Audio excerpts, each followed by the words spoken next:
La vie est courte.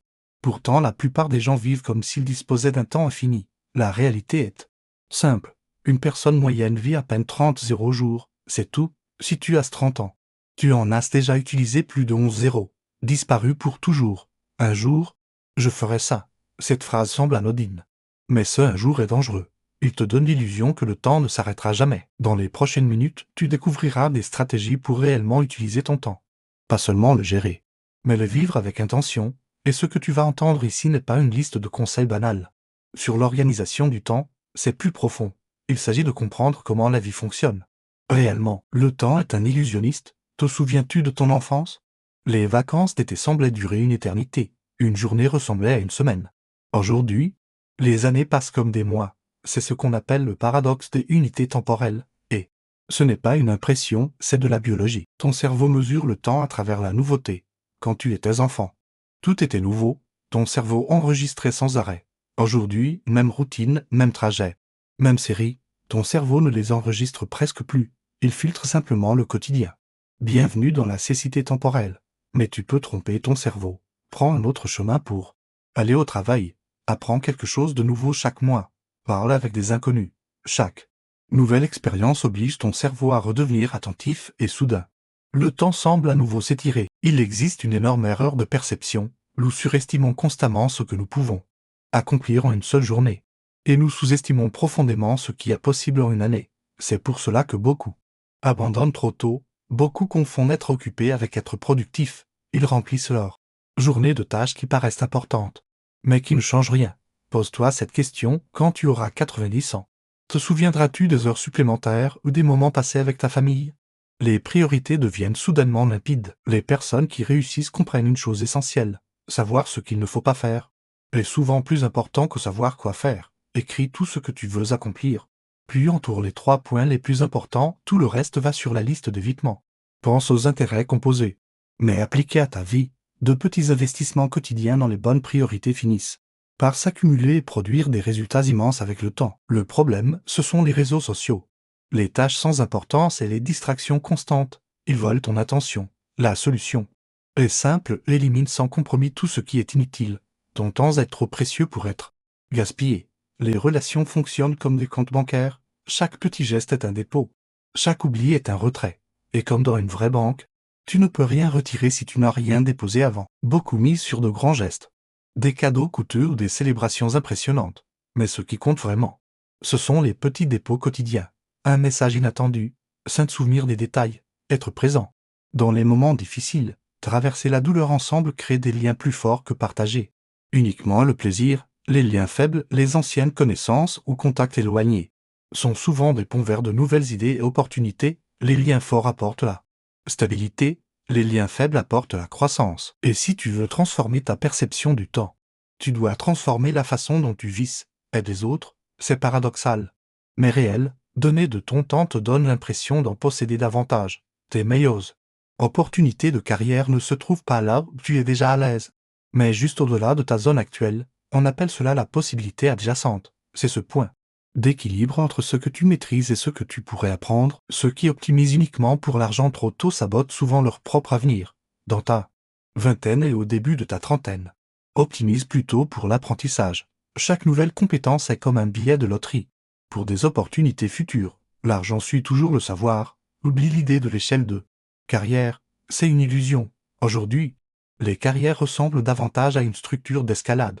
Tu avances sur les côtés, en diagonale, parfois même en arrière. Chaque mouvement construit une combinaison de compétences uniques qui te rend irremplaçable. Le confort agit comme des sables mouvants. Plus tu restes immobile, plus il devient difficile d'en sortir. La procrastination productive peut devenir un avantage. Si tu repousses une tâche, utilise cette énergie pour apprendre quelque chose de nouveau. Ces projets parallèles révèlent souvent ta véritable passion. La santé n'est pas un bonus, c'est le multiplicateur de ta vie. Tout le reste, ta carrière, tes relations, ta concentration, dépend directement de ton énergie.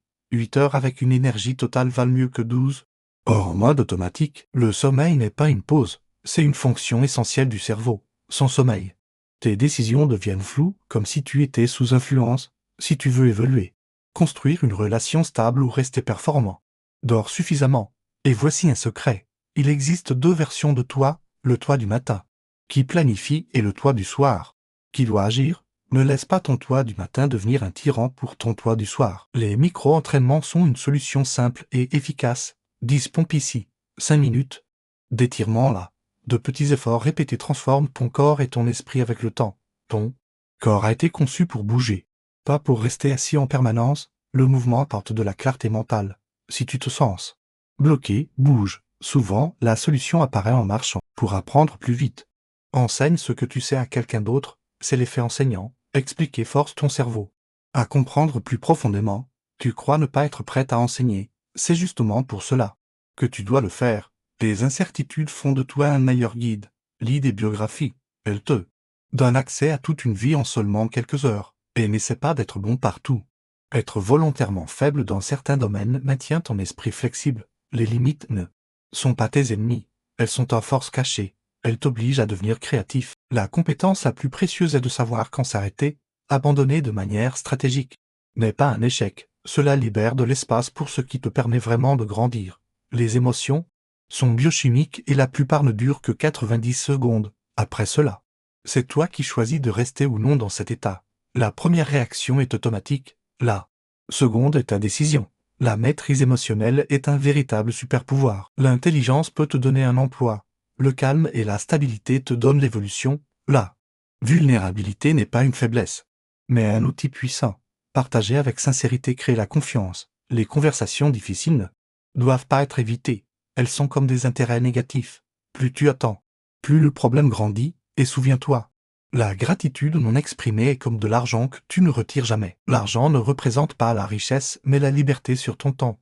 Plus tu gagnes, plus tu sacrifies souvent autre chose. Une maison plus grande, plus de travail, une meilleure voiture, plus de pression.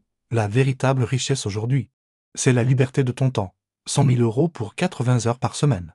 Ou 70 000 € pour 30 heures. Ton véritable revenu inclut tout ce que tu dois sacrifier pour l'obtenir. Les personnes intelligentes investissent dans des expériences, pas dans des objets.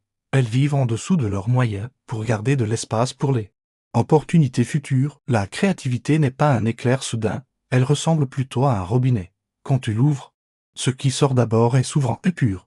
De mauvaises idées apparaissent en premier. Mais elles sont nécessaires pour atteindre les bonnes. N'attends pas l'idée parfaite. Commence. Maintenant. Les limites stimulent la créativité. Trop d'options paralysent l'action. Le vrai travail créatif consiste à agir d'abord, puis à évaluer ensuite. Documente ton parcours. Ton cerveau a besoin de voir des preuves visibles de progression. Tes débuts imparfaits sont la preuve que tu évolues. L'énergie est ta ressource la plus précieuse. Gérer ton temps ne suffit pas sans gérer ton énergie. Certaines choses te rechargent, d'autres te vident. Une marche matinale peut être une source d'énergie. Une relation toxique peut être un drain constant. La volonté fonctionne comme un muscle, elle s'épuise avec l'usage. 7. Pourquoi tu dois construire un environnement qui rend les bonnes décisions faciles? Les personnes performantes économisent leur énergie grâce à des routines, les mêmes vêtements, le même petit déjeuner pour garder leur force mentale pour ce qui compte vraiment. Voici un conseil puissant, sois volontairement mauvais dans les choses sans importance. Ainsi, personne ne t'y associera.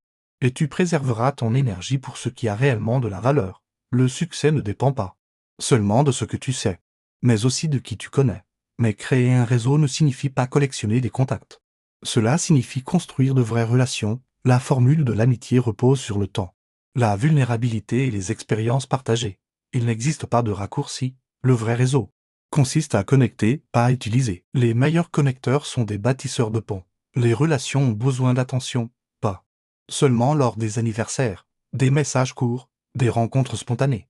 C'est ce qui nourrit ton réseau social. Les modèles mentaux sont des raccourcis pour penser. Mais ils ne sont pas la réalité, ce sont des cartes, et aucune carte ne montre tous les détails.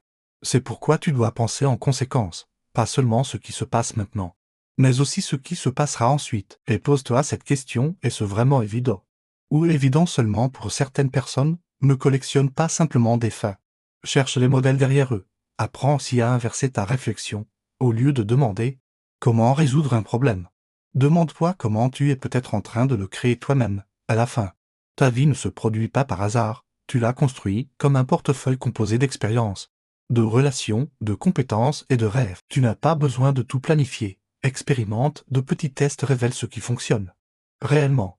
Tu n'as pas besoin de tout savoir à l'avance. Tu dois simplement essayer.